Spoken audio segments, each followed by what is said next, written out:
윤석열 전 대통령이 이제 잠시 후면 재판이 시작될 것. 지금 10시 15분에 이제 재판이 시작되니까 아마 한 20분 정도 남았습니다. 서초동의 모습은 어떨까요? 윤 전 대통령이 지금 도착했군요. 도착했습니다. 마침 도착했습니다. 지금 검정색 카니발 차를 타고 윤 전 대통령이 내란 혐의 재판을 받기 위해서 공개 출석했습니다. 자, 지금 자주색 넥타이를 메고 감색 정장을 입고 지금 차에서 내려서 법정으로 들어가고 있습니다. 아무 얘기하지 않고 기자들의 질문에 답하지 않고 지금 들어가는 모습이었습니다. 1분도 안 되는 시간 공개가 됐고 오늘 첫 공개 출석하는 모습이었고 지하로 그동안에는 차량에 탑승한 채로 지하로 들어가서 들어가는 윤 전 대통령의 모습을 확인할 수 없었는데 오늘은 재판부가 지하 이용을 불허했고 그래서 지금 윤 전 대통령이 9시 55분에 서초동 법원 앞에 차를 타고 왔고 거기에서 차량에서 하차 내려서 지금 서관 입구로 걸어 들어가는 모습이었습니다. 뭔가 얘기를 할 수도 있지 않을까, 자신의 입장을 밝힐 수도 있지 않을까 라는 그런 예상들이 조금 있긴 했었는데 아무 얘기하지 않고 기자들이 질문을 하더라도 눈길 한번 주지 않고 그냥 앞만 보고 뚜벅뚜벅 걸어가는 윤 전 대통령의 모습만 확인할 수 있었습니다. 기자들의 질문에 답변 없이 법원에 입장했습니다. 자, 지금 이곳은 그렇게 서관 입구로 들어오게 되면 보안검사를 받는 곳입니다. 자, 보안검사를 받고 아마 여기는 2층, 서울중앙지방법원의 2층의 모습이고 저곳으로 들어가면 이제 재판정이 몇 개가 있습니다. 2층, 3층, 4층, 411호, 12호, 311호, 12호, 여러 가지 지금 여러 개의 재판정이 있는데 거기에 이제 들어가기 직전에 여러 가지 보안 검사, 여러 가지 들고 들어가서는 안 되는 물건들이 있을 수 있으니 그 보안 절차를 거치는 곳이 바로 저 곳입니다. 조금 전에 보여드렸던. 지금 이 모습은 이제 바로 그 직전에 윤 전 대통령이 차에서 하차해서 지금 서울중앙지방법원 서관 입구로 들어가는 모습이고 저곳이 이제 법원에 들어가면 일방통행으로 되어 있습니다. 법원은 주차장에 들어갈 때 양쪽으로 들어갈 수 있는 게 아니라 입구가 딱 저쪽 한 곳밖에 없고 그래서 저쪽으로 보통 내려서 일반적으로 들어가게 되죠.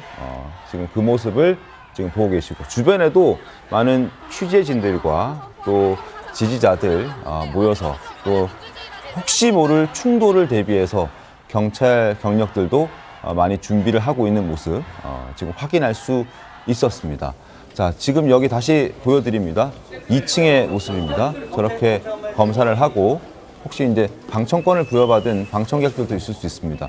그 사람들 역시 동일하게 검사를 받고 흉기라든지 뭔가 법정에 들고 들어가서는 안 되는 그런 물건들이 존재합니다.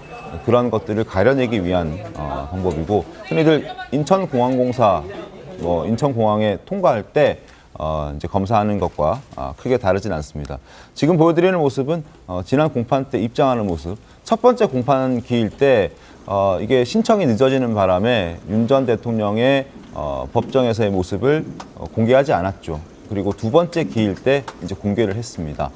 그때 모습 지금 보여드리고 있는 것이고 아마 복장은 2차 공판 기일 때와 지금 이제 오늘이 3차 공판 기일인데 크게 다르진 않습니다. 감색 정장에 하얀색 와이셔츠 그리고 자주색 넥타이를 메고 아마 오늘 들어섰던 모습까지 확인을 했습니다. 자, 과연 오늘 사람들이 많이 관심을 갖고 있었고 그리고 메시지가 나올 것이라고 기대했는데 끝까지 말은 하지 않았습니다. 최 의원님 어떻게 보셨습니까? 사실은 재판을 받는 입장에서 보면요. 저 법원 앞에서 이러저러한 여러 가지의 정치적 발언. 왜냐면 본인이 이 내란 혐의에 대해서 부인하는 것도 그 판사 입장에서는 정치적 발언으로 볼 수 있거든요. 네. 그래서 이게 어차피 현직 대통령이 이제 헌법재판소의 그 파면 결정을 받아서 지금 재판을 하고 뭐 이런 상황까지 연결이 돼 있기 때문에 그게 이제 정치와 무관하지 않을 수 없다는 차원에서 본다면, 더군다나 지금 대선이 오늘부터 공식적으로 시작이 되지 않았습니까? 네. 아마 그런 부분은 의도적으로 좀 자제를 하는 것으로 보이고요. 본인이 네. 이런저런 발언을 했을 때 그 자체가 또 정치권의 공방 요소가 되거든요. 아마 그런 정무적 판단의 결과로 보입니다. 어제 저녁에 또 메시지를 내는 바람에 구자남 변호사님, 혹시 오늘 아침에 법원에 출석하면서 또 한마디 하지 않을까라는 예상도 나오지 않았습니까? 그런데 아마 그 본인도 선거와 관련해 가지고 본인의 메시지가 자꾸 이렇게 언급이 되거나 이런 게 본인에게도 또 그리고 당에도 그렇게 큰 도움이 되지 않을 거다, 이제 이런 생각은 했을 것 같아요. 어제 정도에는 메시지를 또 안 내기도 뭐하니까 또 어떤 그 화합이나 통합에 대해서는 메시지를 한번 냈다고 볼 수 있지만 그게 이제 계속될 거라는 생각은 들지는 않았었거든요. 앞으로도 오늘처럼 취재진에 대해서 직접 즉흥적으로 뭐 답변을 하거나 이런 것도 없을 것으로 보이고, 네. SNS상의 메시지도 아마 없지 않을까, 저는 그렇게 예상을 합니다.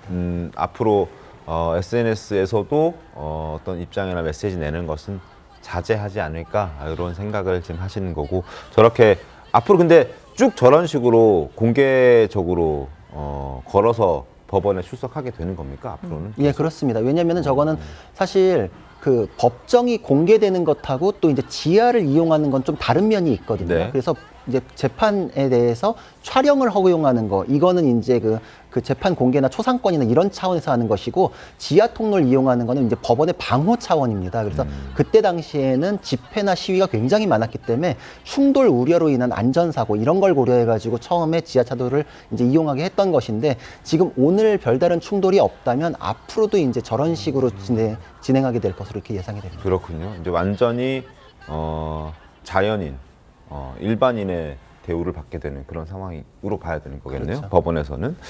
임승호 대변인님, 네.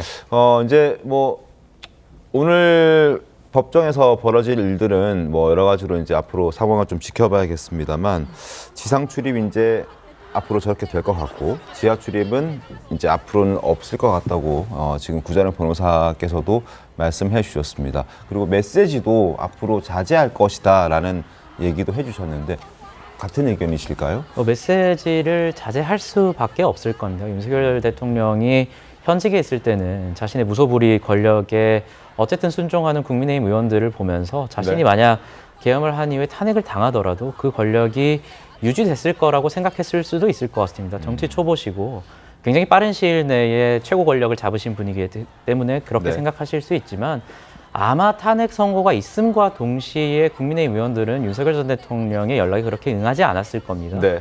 국민의힘 의원들도 결국에는 정치인이기 때문에 의리 이런 것보다는 결국에는 자신의 어떤 향후의 뭐 지방선거나 국회의원 선거나 이런 곳에서 공천을 줄 수 있는 사람, 그리고 당내 권력이 어디에 분배되는지에 대해서 관심이 있을 수밖에 없거든요. 그래서 윤석열 전 대통령은 죄송하지만 이미 죽은 권력입니다. 그렇기 때문에 국민의힘 의원들도 본인의 연락을 잘 받지 않을 거예요. 그런 측면에서 굉장히 지금 의기소침한 상황으로 갈 수밖에 없을 것이다라는 그런 측면을 분석할 수밖에 없고, 그리고 윤석열 전 대통령이 말씀하신 것처럼 메시지를 내지 않는 것이 네. 제가 비록 다른 당이지만 국민의힘 의원들도 원할 거예요. 왜냐하면 어제 메시지도 그렇고 국민의힘 측에서 결국에는 김문수라는 사람을 띄워야 되고 김문수 후보의 선거운동을 해야 되는데, 지금 저런 지점에서 메시지를 내고 계속해서 윤석열 전 대통령의 메시지가 나오게 된다면 국민의힘과 김문수 후보는 그걸 방어해야 되는 포지션을 네. 가져갈 수밖에 없거든요. 그래서 또 이재명 후보와 민주당은 결국에는 저런 메시지를 이용해서 더욱더 좋은 공격 소재로 사용할 수 있겠죠. 이런 측면에서도 국민의힘 의원들은 참 윤석열 전 대통령이 오늘 메시지를 내지 않은 것에 대해서는 참 다행이다, 이렇게 생각하고 있을 것 같습니다.